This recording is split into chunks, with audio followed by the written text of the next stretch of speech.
I guess I want to report just really quickly the case, what went on, in the last couple months leading up to what happened this week. So, Cecily McMillan is a young social democratic activist. She is the Northeast Regional Organizer of the Democratic Socialists of America.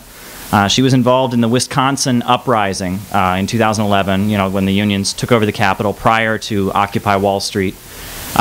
And she was a leader of the Occupy Wall Street movement when the occupation of Zuccotti Park took place. She was actually profiled in Rolling Stone magazine, where they characterized her as one of the more they described her as the right wing of Occupy Wall Street, because she was always raising that they have demands like free health care and education, and she was always very vocal that they should not engage in what they called diversity of tactics, and she always was pushing nonviolence.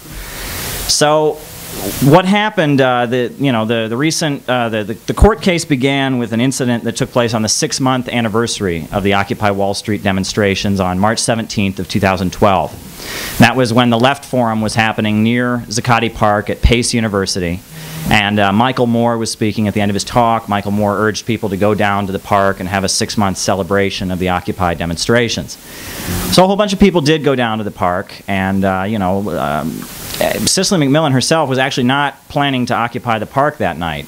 She was actually, it was St. Patrick's Day. March 17th is also St. Patrick's Day, and she was celebrating, wearing a bright green dress, having drinks with friends. And between going, when she heard there were arrests happening at the park, she went down to the park. And when she was there, Officer Anthony Bovell was near the park also as people were being arrested, and he was not wearing his police officer's uniform. In fact, he was wearing normal clothes with his officer's jacket, which he was wearing inside out, so that the logos were not on display. And he saw Cecily. He claimed she was having an argument with somebody. Regardless, he walked up to her and he grabbed her breast. He grabbed her from behind and grabbed her breast very violently. So not knowing what had happened, Cecily jumped in reaction and did this. The elbow went up, and it's on tape. The elbow went up. At that point, she was then picked up. Officer Anthony Bovell picked her up over his head, threw her into the ground, and began to beat on her, handcuffed her. She was handcuffed. She was put with the other arrestees, and then she began to have a seizure. She began having a seizure and began having seizures, and a friend of ours named Jen Waller was one of the arrestees also, and the arrestees were mic-checking, demanding that she be given medical attention. EMTs showed up to give her help, and the NYPD blocked them from getting to her as she was there on the ground writhing and having a seizure.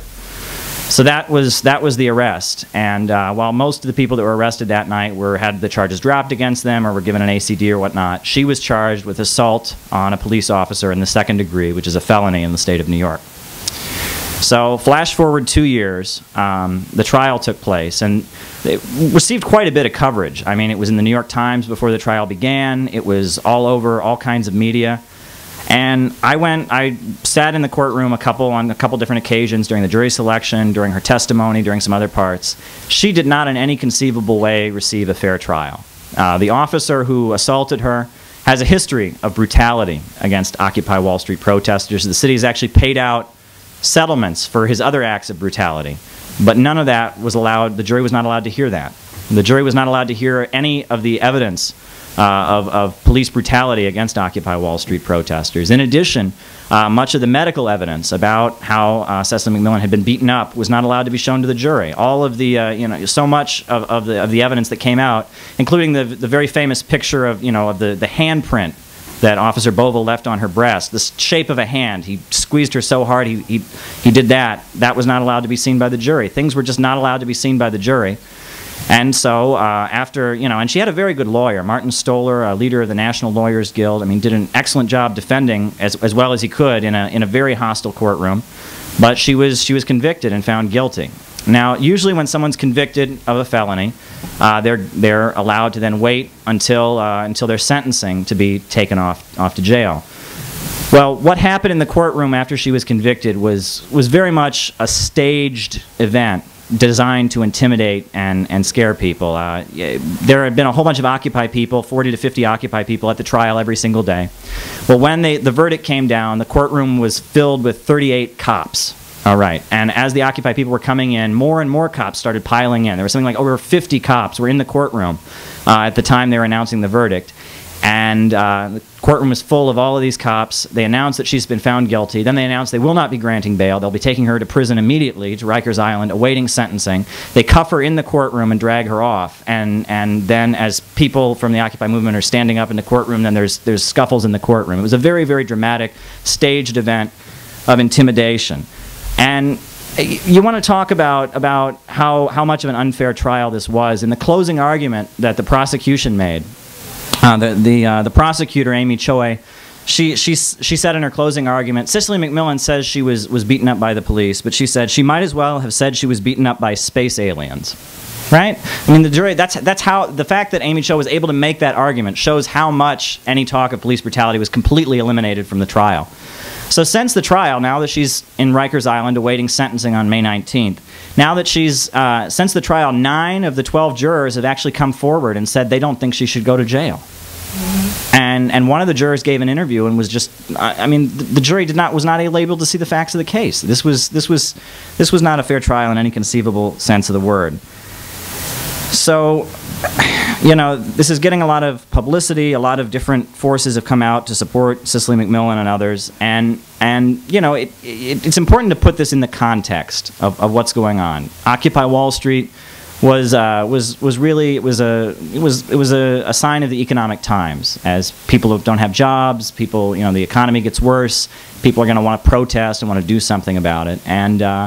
And as a result, you know, there's been a crackdown against these forces that have demonstrated, not just here in the U.S., but also in Europe, in Turkey, and elsewhere. And you know, if we want to talk about this analytically, we'll talk about, you know, the so-called civil liberties that exist in the United States are based on the plunder and murder of millions of people. Black and brown people in the United States have never had freedom of speech or freedom of assembly or any of the liberties that have existed. And in a time of economic crisis, the capitalist state becomes much more defensive and begins to engage in these kind of things. And I just wanted to quote briefly, you know, it's not exactly fascism, the rise in the police state we're seeing, but it is a ratcheting up of the repression that people have to face. And Georgy Dimitrov, the leader of the Communist International in 1935, spoke about why these things happen. And he said, "The imperialist circles are trying to shift the whole burden of the crisis onto the shoulders of working people. That is why they need fascism. They're trying to solve the problems of the markets by enslaving the weak nations. That is why, and intensifying colonial oppression and repatritioning the world anew by means of war. And that is why they need fascism. They are striving to forestall the growth of forces of revolution by smashing revolutionary movements of the workers and the peasants. And that is why they need fascism.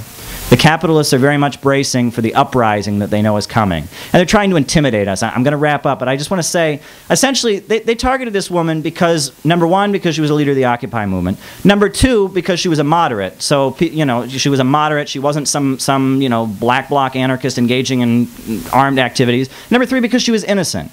You got to imagine a mafia don, you know, saying to somebody, "Oh, sure, you can go protest, but if a cop grabs you and you jump and you go to jail for 7 years, you know, that's what they're trying to say. The message is, you go out and protest, something might happen, you might go to jail." She's facing 2 to 7 years in prison. But the message has to be very clear that people will not be intimidated, and people are saying that they will not be intimidated. There are calls for mass demonstrations on May 19th when the sentencing is happening. There's call for more and more demonstrations on Sunday. FIST, with a youth group, before we show the film Free Angela Davis and All Political Prisoners, we're having a speak out in Union Square, and we will be raising the case. We need to be out in the streets and make clear they're not going to intimidate people from protesting and demonstrating, that we are going to be just as loud as we were before, and that this whole attempt to frighten and terrorize people out of demonstrating and rising up and protesting, it will not work. So that's the key. Thank you.